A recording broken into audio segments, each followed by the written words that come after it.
Hi, Shep Hyken here, excited for another look backstage with another all-access pass to the 50-year history of contemporary productions with Steve Shankman. Now, Steve, in 1970, St. Louis had its own British invasion.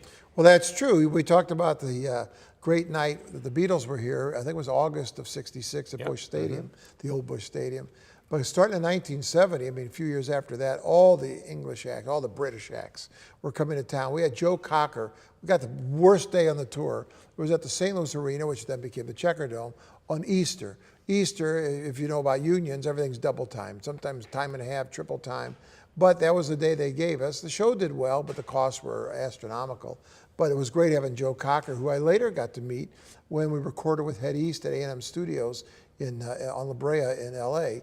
Joe was doing, with a little help of my friends, and we were doing Never Been Any Reason for Head East. Humble Pie played, but they played in the Arena Annex. A lot of people don't remember, but there was a parking lot to the east of the building. To the west was a bowling alley. Right. To the east was the Arena Bowl, was a parking lot where all the blues players would park their cars the night of the games. But we would lay down a carpet, just an old carpet of some sort, put up a stage, and that would become a concert. Because by that time, people didn't care, this is after Woodstock, about sitting in chairs. Matter of fact, if you go to a concert now, everybody's on their feet.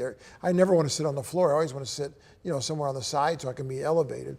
And then another one that came right around that time, which is one of my favorite acts of all time.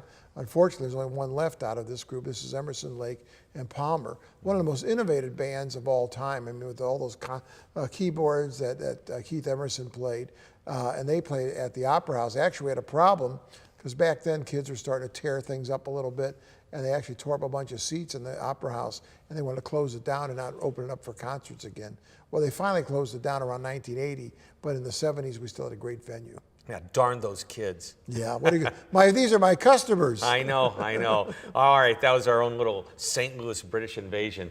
Hope you enjoyed this backstage story. Come back next week for another all-access look into the history of contemporary productions.